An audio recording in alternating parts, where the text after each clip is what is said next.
In a move that is sparking conversations across the globe, former U.S. President Donald Trump has ordered a dramatic change in the naming of the Gulf of Mexico. The vast body of water, which spans the southeastern United States, eastern Mexico, and western Cuba, will now officially be called the Gulf of America. This renaming effort, which began through an executive order shortly after Trump's inauguration, has led to notable shifts in digital and geographical representations, most visibly on platforms like Google Maps. The decision was part of a broader initiative to emphasize what Trump described as the importance of this region to the U.S.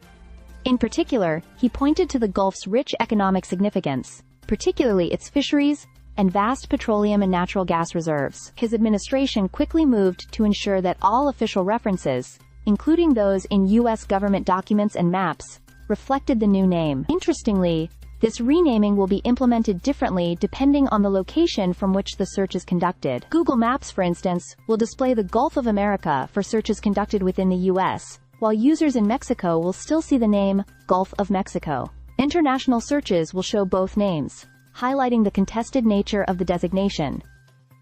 This dramatic shift, however, has not been without controversy. The name Gulf of Mexico has been in use for at least 400 years, and the renaming by Trump has not been universally embraced, particularly by those who view it as an overt assertion of American dominance over a body of water that has long been shared by multiple nations.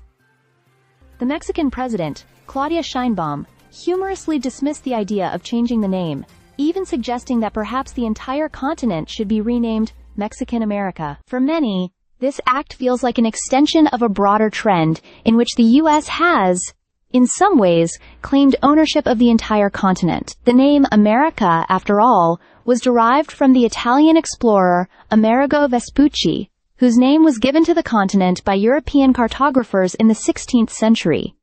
This act of historical revisionism, which, in some ways, echoes Trump's broader political approach, has sparked conversations about what it means for countries like Mexico and others in Latin America to continue being labeled as part of America when the term is so heavily tied to the United States in popular discourse.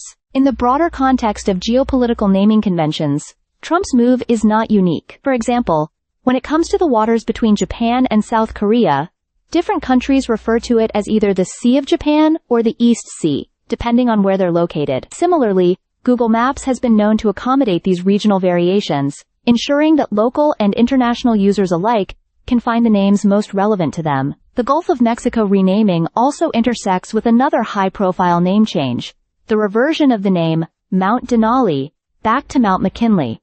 This decision, also made by Trump, marked a reversal of a previous renaming process that was aimed at honoring the indigenous peoples of Alaska. Just like the renaming of the Gulf of Mexico, it highlights a pattern in which historical and cultural shifts are being challenged or undone by political powers. As Google and other global platforms follow these new U.S. policies, it's clear that this decision is part of a broader pattern of territorial and linguistic reclamation efforts. The question remains, is this simply a moment of political theater, or will these changes leave a lasting imprint on how we view the world's geography? For now, the Gulf of America will dominate U.S. maps, while the rest of the world watches to see how this new naming convention will shape the future of global cartography. Stay subscribed for more videos.